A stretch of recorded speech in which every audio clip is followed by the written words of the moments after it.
महाराष्ट्र में बाढ़, बारिश और लैंडस्लाइड से भारी तबाही हुई है। 2 दिन में कई हादसों में अब तक 129 लोगों की मौत हो चुकी है। रायगढ़ में लैंडस्लाइड से 38 लोगों की मौत हो गई। 12 ज्योतिर्लिंग में शामिल भीमा शंकर मंदिर के गर्भगृह में बाढ़ का पानी घुस गया। चिपलूण में कोविड केयर सेंटर में बाढ़ का पानी घुसने से 11 मरीजों की जान चली गई।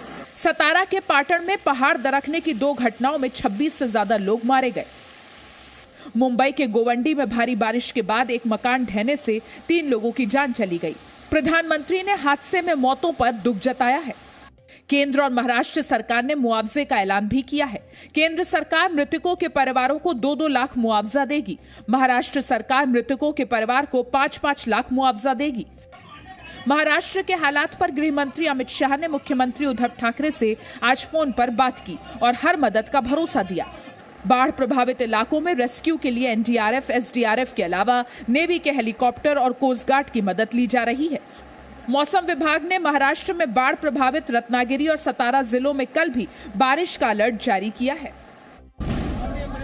राज्यसभा में आईटी मंत्री अश्विनी वैष्णव से पेपर छीनकर फाड़ने के लिए बाकी बचे मॉनसून सत्र से टीएमसी सांसद शांतनु सेन को निलंबित कर दिया गया है। राज्यसभा के सभापति एम वेंकैया नायडू ने आज कार्रवाई शुरू होते ही गुरुवार को हुई घटना का जिक्र करते हुए इसे अशोभनीय बताया। शांतनु सेन को निलंबित किए जाने के बाद टीएमसी और अन्य विपक्षी दलों ने हंगामा किया। कार्यवाही को 2 बार स्थगित किए जाने के बाद राज्यसभा की कार्यवाही स्थगित कर दी गई। आईटी मंत्री अश्विनी वैष्णव ने टीएमसी को घेरते हुए कहा कि बंगाल में टीएमसी की हिंसा की संस्कृति है जिसे वो संसद में लाना चाहते हैं। तृणमूल कांग्रेस ने भारतीय जनता पार्टी के कार्यकर्ताओं पर जिस तरह का वायलेंस किया है बंगाल में, उसी कल्चर को आज पार्लियामेंट में लेके आ रहे हैं। मेरा सीधा सा प्रश्न है, हम देश को, हमारी नेक्स्ट जनरेशन पार्लियामेंटेरियंस को, उनको क्या संदेश देना चाहते हैं? शांतनु सेन ने बीजेपी पर धमकी देने का आरोप लगाया है।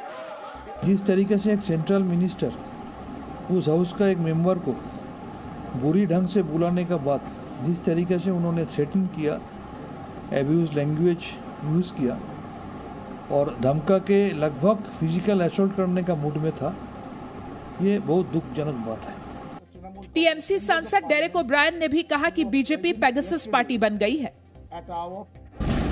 तृणमूल कांग्रेस ने बड़ा फैसला लेते हुए ममता बनर्जी को पार्टी के संसदीय बोर्ड का अध्यक्ष नियुक्त किया है। इसे लेकर टीएमसी ने एक प्रस्ताव पास किया है। सुश्री ममता बनर्जी जैसे कि हमारा पार्टी का चेयरपर्सन है, उसी तरह हमारे पार्लियामेंट्री पार्टी का भी वो चेयरपर्सन बनेगी और इसका ये प्रस्ताव सर्वसम्मति से पास हो चुकी है। ममता बनर्जी 3 दिन के दौरे पर 25 जुलाई को दिल्ली पहुंच रही हैं। इस दौरान वो अलग अलग पार्टी के नेताओं से मुलाकात करेंगी। ममता बनर्जी राष्ट्रपति रामनाथ कोविंद और प्रधानमंत्री नरेंद्र मोदी से भी मिलेंगी। पार्लियामेंट आने से क्या सब एक छत के नीचे मिल जाते हैं, तो हर सेशन में दीदी 1-2 दिन के लिए आती है, सारे नेताओं से मिलती है, कई चीजों पे चर्चाएं होती है। नॉर्मली प्रधानमंत्री से मिलने का रहता है, राष्ट्रपति से। पेगासस जासूसी मामले में कांग्रेस ने आज सरकार को घेरने की कोशिश की। राहुल गांधी समेत कांग्रेस सांसदों ने संसद परिसर में गांधी प्रतिमा के सामने नारेबाजी की और कथित जासूसी पर गृह मंत्री अमित शाह के इस्तीफे की मांग की। सुप्रीम कोर्ट पे पेगासस का प्रयोग किया गया। राफेल का जो इन्वेस्टिगेशन है उसको रोकने के लिए पेगासस का प्रयोग किया गया। होम मिनिस्टर को इस्तीफा देना चाहिए। Supreme Court inquiry Narendra Modi पे होनी चाहिए। कांग्रेस ने लोकसभा में भी गृह मंत्री के इस्तीफे की मांग की। लोकसभा की कार्यवाही 26 जुलाई तक स्थगित कर दी गई। इसमें कोई तथ्य नहीं है, कोई फैक्ट्स नहीं है, कोई प्रमाण नहीं है और जानबूझकर संसद के सत्र को प्रभावित करने के लिए और भारत को बदनाम करने की साजिश चल रही है। विपक्ष ने राज्यसभा में भी हंगामा किया। 2 बार स्थगन के बाद उच्च सदन की कार्यवाही भी स्थगित करनी पड़ी। नवजोत सिंह सिद्धू ने आज चंडीगढ़ में पंजाब कांग्रेस अध्यक्ष का पद संभाल लिया। सिद्धू की ताजपोशी में मुख्यमंत्री कैप्टन अमरिंदर सिंह भी मौजूद थे। सिद्धू ने भाषण में विपक्ष पर वार किया और चुनाव के लिए कांग्रेस को एकजुट बताया। मेरा दसम पिता का बख्शिया वर्कर भी उस सफे बिस्तर लाऊं सिद्धू इत्थे बिस्तर ते विरोधियों दा दब्बा बिस्तर गोल करूं। सिद्धू और अमरिंदर मंच पर करीब 2 घंटे रहे, लेकिन दोनों में दूरी भी दिखी। अमरिंदर ने नाराजगी नहीं जताई, लेकिन राजनीति में सिद्धू को अपने सामने बच्चा बताने से नहीं चूके। कि 1963 ਦੇ ਵਿੱਚ ਇਹਦਾ ਜਨਮ ਹੋਇਆ और 1963 ਵਿੱਚ ਮੇਰਾ IMA ਤੋਂ ਕਮਿਸ਼ਨ ਹੋਇਆ और मैं चीन ਦੇ ਬਾਰਡਰ ਤੇ ਪਹੁੰਚਿਆ ਸੀ। ਇੰਨਾ ਫਰਕ ਹੈ ਸਾਡਾ। अकाली दल ने इसे अमरिंदर और सिद्धू का नाटक बताते हुए कहा कि कांग्रेस जो चाहे कर ले, सत्ता में नहीं लौटेगी। बहुजन समाज पार्टी ने उत्तर प्रदेश में अयोध्या से ब्राह्मण सम्मेलन की शुरुआत कर दी। बीएसपी ने ब्राह्मण सम्मेलन का नाम प्रबुद्ध सम्मेलन दिया है। अयोध्या में आयोजित इस सम्मेलन में बीएसपी महासचिव सतीश चंद्र मिश्र ने कहा कि 23% अनुसूचित जाति जनजाति और 13% ब्राह्मण मिल जाएं तो यूपी में बीएसपी की सरकार तय है। 22 के चुनाव की आगाज है। देखिए, भाईचारा बनाने का काम पिछली बार भी शुरू किया था, आपकी यहाँ से शुरू किया और आपने देख ही लिया कितना उत्साह। बीएसपी पहले चरण में 29 जुलाई तक यूपी के अलग अलग जिलों में ब्राह्मण सम्मेलन का आयोजन करेगी। इधर केंद्र सरकार ने 84 कोसी परिक्रमा पथ को राष्ट्रीय राजमार्ग का दर्जा दे दिया। 275 किलोमीटर लंबा 84 कोसी परिक्रमा मार्ग 4 लेन का होगा। ये 5 जिलों से गुजरता है। 2500 करोड़ रुपए की लागत से इसका निर्माण किया जाएगा। 84 कोसी परिक्रमा मार्ग को राष्ट्रीय राजमार्ग के रूप में बनाने के फैसले का स्वागत करता हूं। इस निर्णय से राम भक्तों में खुशी की लहर है। पोर्नोग्राफी मामले में गिरफ्तार राज कुंद्रा की पत्नी शिल्पा शेट्टी भी जांच के दायरे में आ गई हैं। मुंबई क्राइम ब्रांच ने आज शिल्पा शेट्टी के घर छापा मारकर मामले से जुड़े सबूतों की तलाश की। शिल्पा का बयान भी रिकॉर्ड किया गया।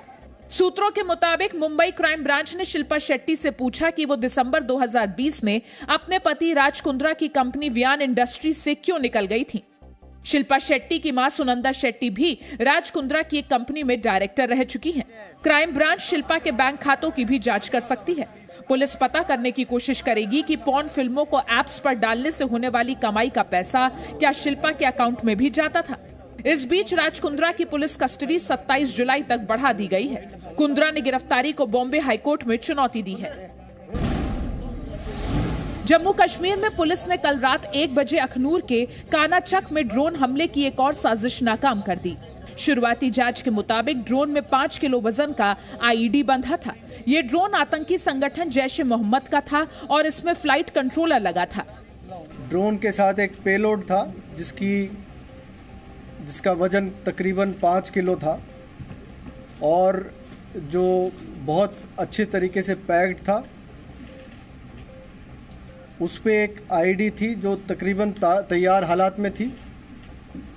सिर्फ तार जोड़ के उसको प्लेस करने की ज़रूरत थी और वो आईडी में धमाका हो जाता।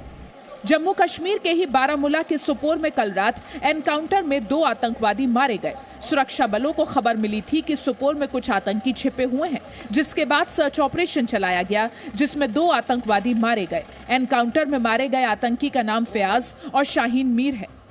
कल दोपहर में श्रीनगर पुलिस को एक तलब मिली थी कि स्टोपुर के वारपड़ी एरिया में 2 टेररिस्ट रिलेटिव छिपे हुए हैं। रात में एक टेररिस्ट मारा गया, आज मॉर्निंग में दूसरा मारा गया। दोनों का आइडेंटिफिकेशन हो गया है। Presenting B News app available on Google Play and App Store. Download it now.